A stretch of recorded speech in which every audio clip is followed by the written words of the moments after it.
There's a moment in every gamer's life where you stare at your monitor, controller dangling from your hand, and wonder, wait, is my character arguing with the voice in his head, or am I arguing with the game? That's Bound by Flame.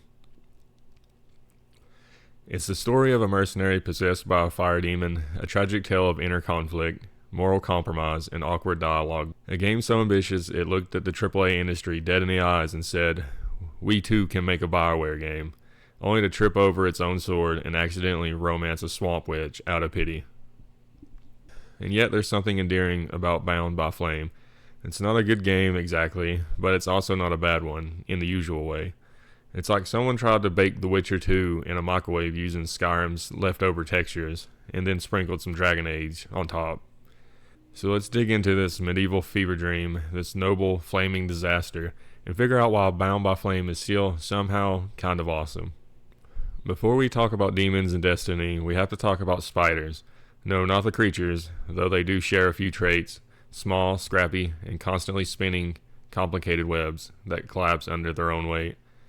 Spider Studio was the French team behind Bound by Flame, known for making games that feel like they've escaped from a bigger studio's recycling bin, and somehow grown personalities of their own. Before this, Spiders had made Mars Warlogs, a greedy sci-fi RPG that looked like Mass Effect 2's distant cousin who lives in a desert and swears a lot, and they followed that with Bound by Flame in 2014, an attempt to make a serious fantasy RPG. Imagine Dragon Age Origins, but everyone's hair's jail budget was €5 and every facial animation is about half a second late. Yet, you have to admire the effort. They built their own engine, wrote their own lore, and gave us a full-fledged RPG with companions, romance, moral choices, and boss fights. All made by a studio that could probably fit inside one Ubisoft cafeteria. The world of Bound by Flame is called Vertale, which sounds like the name of an elf from a free-to-play mobile game, but sure, let's go with it. The land is being overrun by the Ice Lords, 7 ancient necromancers who decided global warming was too mainstream and froze everything instead. Humanity is on the brink of extinction, which based on how most NPCs behave, might actually be an improvement. You play as Vulcan, a mercenary and explosives expert, whose personality can best be described as sarcastic hothead possessed by literal hothead. In a rare move for the time, you can choose Vulcan's gender and customize their appearance. Through customize, here mostly means select between 3 faces that all look like they are halfway through a tax audit. The story begins during a desperate last stand as the Freeborn Blades, a group of professional mercenaries, try to defend a ritual meant to summon a magical weapon and save the world. Things go predictably wrong because of course they do, and Vulcan ends up accidentally bonded with a fire demon during the ritual. Thus begins the game's central hook. Will you embrace the demon's power and burn your enemies, or resist the temptation and keep your humanity? You'll probably just end up doing whichever gives you better combat stats. The possession dynamic is actually one of Bound by Flame's most interesting ideals. You're constantly arguing with the demon inside your head, a gravel voice entity that speaks like it failed an audition for Sauron's understudy. It tempts you, mocks you, and offers fiery solutions to every problem, often while the camera stares at Vulcan's deadpan expression like they're deciding between a sandwich or internal damnation. Sometimes the demon's voiceovers are legitimately fun, other times it's like being stuck in a group project with the most dramatic theater kid imaginable. He's always whispering things like, "They will betray you, human. Let the flames consume their deceit." And you're sitting there thinking, buddy, I just asked if I should equip a new pair of boots. This tug-of-war between morality and power actually affects your character's appearance. The more you embrace the demon, the more fiery and monstrous you become. It's a neat mechanic, though the transition looks like a tragic metamorphosis and more like Vulcan just forgot sunscreen for a few days. Let's talk about combat, because oh boy, Bound by Flame really wants you to think it's an action RPG. You have 2 stances, the heavy armored warrior mode and the faster dual dagger ranger mode. In theory, this lets you adapt your fighting style depending on your enemies. In practice, it means you'll spend half your time rolling away like a panicked gymnast because your attacks have all the weight of a wet noodle. Combat feels ambitious. They're dodging, parrying, traps, and even elemental abilities tied to your demon powers. But the rhythm never quite clicks. It's as if the combat designer looked at Dark Souls, took notes, and then handed them to the intern who only played Fable. Enemy attacks are often delayed by unpredictable lag, so you're never sure whether to block or just accept your fate. Some fights feel amazing, fluid, dynamic, fiery, while others feel like your controller is waging a small rebellion against you. That said, when you do get into the groove, it's surprisingly satisfying. Chaining fire spells with dagger combos feels heroic, and the soundtrack, a moody orchestra score with gothic vocals, gives everything more drama than it deserves. You feel like a warrior poet trapped in an off-brand fantasy world that's trying so hard to be taken seriously. No RPG is complete without your merry band of companions, and Bound by Flame roster is something. You've got Sybil, the bookish priestess with a heart of gold and the voice acting of someone who just realized this gig won't get them into Game of Thrones. There's Randval, a noble knight who looks like he was generated by AI trained exclusively on stock photos of LARP conventions. Relmar, the elf, provides moral guidance because of course the elf does. Edwin the sorceress sounds like she smokes lore scrolls for breakfast, and Mathras, an undead philosopher, is basically Skeletor with tenure. They each have personal quests, though calling them quests might be generous. Most are more like long-winded errands that end up with dramatic camera zoom. But here's the thing, you end up liking them anyway. Because while Bound by Flame's dialogue is sometimes clunky, it's also weirdly sincere. The characters are trying. They're in a hopeless world, fighting impossible odds, and even when the writing falters, the intent shines through. It's that lovable B-movie energy, like watching a fantasy film on VHS at 2 a.m.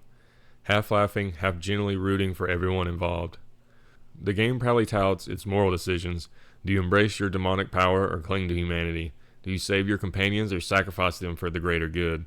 Do you flirt awkwardly with Sybil until the game blesses you with a fade to black kiss scene that looks like two mannequins bumping helmets?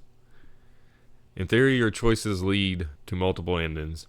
In practice, the game structure is so linear that it's less branching narrative and more narrative with sideburns. Your decisions mainly affect dialogue and character appearance, but that's okay because even pretending your choice matter adds flavor to the fantasy.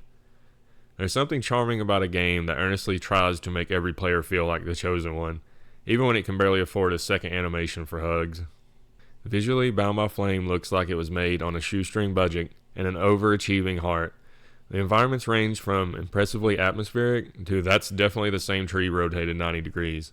The art direction actually deserves praise. Despite the limited resources, Bound by Flame nails the consistent tone. You feel the world's decay. The lighting's warm when it needs to be, the music swells on cue, and the whole thing gives off this faint French dark fantasy vibe. Like if The Witcher had been directed by someone who just got out of film school and was determined to prove themselves. Unfortunately, this sincerity sometimes clashes with the jank. Enemies pop in mid-animation, NPCs loop idle gestures like malfunctioning animatronics. Vulcan occasionally finishes a heroic speech and then immediately clips through a wall. It's the kind of game where you can't tell whether a glitch is immersion breaking or accidentally artistic. But you know what? It never stops trying. Every location, every monster design, every moody campfire conversation feels like it was crafted by a team that cared. And that sincerity covers a multitude of sins. You can forgive a game that stumbles as long as it's stumbling towards something interesting. Now about the narrative. Bound by Flame isn't exactly subtle. This is a game that opens with a war against the Ice Lords, gives you a literal demon, and then spends 10 hours shouting, "Will you resist temptation?" The writing swings between cool and cringe, but in a lovable way. It has the rhythm of a tabletop campaign written by your most dramatic friend. You can tell the writers were channeling Dragon Age, The Witcher, and maybe a bit of Baldur's Gate, but filtered through a distinctly French lens that leans on melancholy, doomed heroism, and people monologuing about destiny like it's a second job. And let's be honest, sometimes the voice acting sounds like the actors was reading off cue cards behind the microphone, but the weirdness adds to the charm. You start expecting it, you want it. It's like the game itself becomes your chaotic companion. Unpredictable, a little melodramatic, but strangely captivating. And when the story does hit its emotional beats, when you see the cost of power, the weight of corruption, the moments of sacrifice, it kind of works. You realize you've stopped laughing for a second and you've actually invested in these digital misfits fighting the apocalypse. Bound by Flame has a love affair with boss fights. Every few hours it drops a massive enemy on you, some towering undead horror or mutated dragon, and says, "Good luck, champ." The first few bosses are cool. You're figuring out your stance swapping, managing stamina, and actually feeling that adrenaline rush.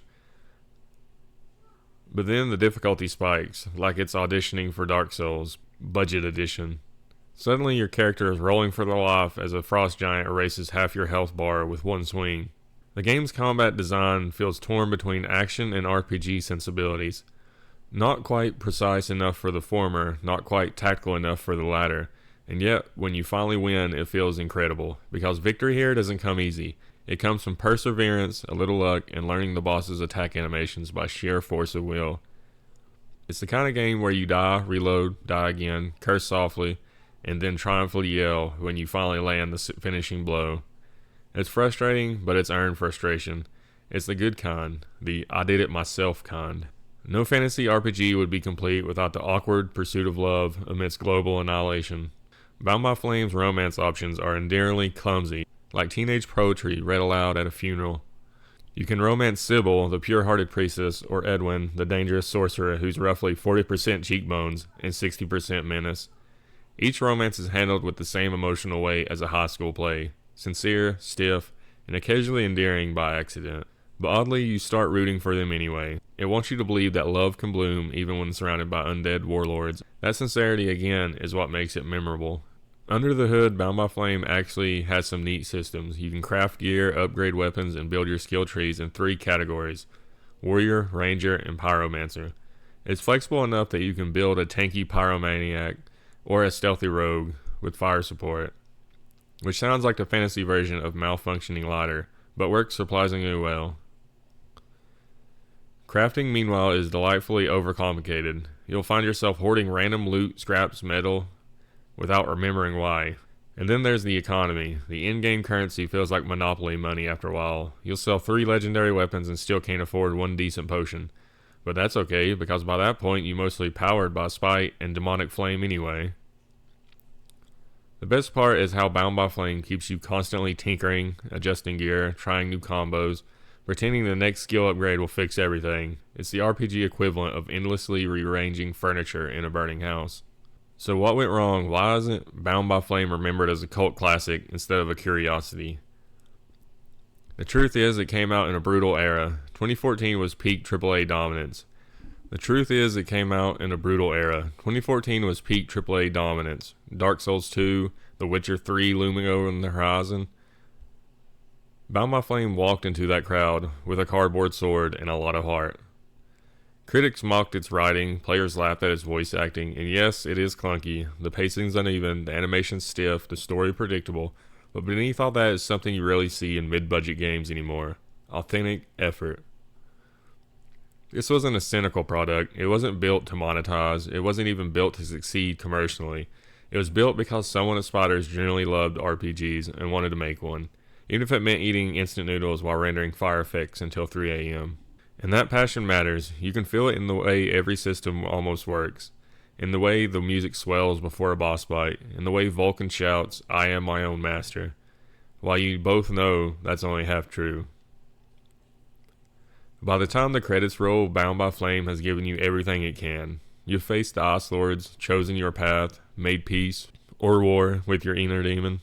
You've romanced someone, probably regretted it, and when it's over, you sit there thinking, that was something. Because it's not a masterpiece, it's not even close, but it's memorable, in the only way earnest failures are.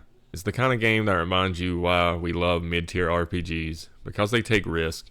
They swing for the fences, even when they can barely afford the bat. Every weird animation, every cheesy line, every too loud soundtrack cue, it all comes from a team that cared, and that makes it in its own small way special. Today, Bound by Flame is mostly remembered as that weird RPG with a demon in your head, but it laid the groundwork for Spider's future. You can trace a straight line from this to Greedfall, a genuinely good RPG that refined the same DNA. Bound by Flame walked so Greedfall could sprint in polished leather boots. Even if the world forgot it, the game lives on as a case study in ambition over resources. It's proof that creativity doesn't need perfection, it just needs persistence. This game whispers in its own fiery, janky way, "We tried," and honestly, that's beautiful. If Bound by Flame were a person, it'd be that friend who always volunteers for karaoke, tone-deaf, fearless, and somehow stealing the show anyway. It's the underdog RPG that refused to quit. Sure, it's clumsy, but it's alive. You can feel the passion behind every line of code and every overacted cutscene. And in a gaming landscape filled with overproduced, soulless products, maybe that's worth something. Because games like this remind us that art isn't about perfection, it's about trying, about dreaming bigger than your tools. Bound by Flame didn't conquer the world, but it did something arguably harder. It made players feel. And for a mid-budget fantasy RPG made by a team called Spiders, that's one of the most human things imaginable.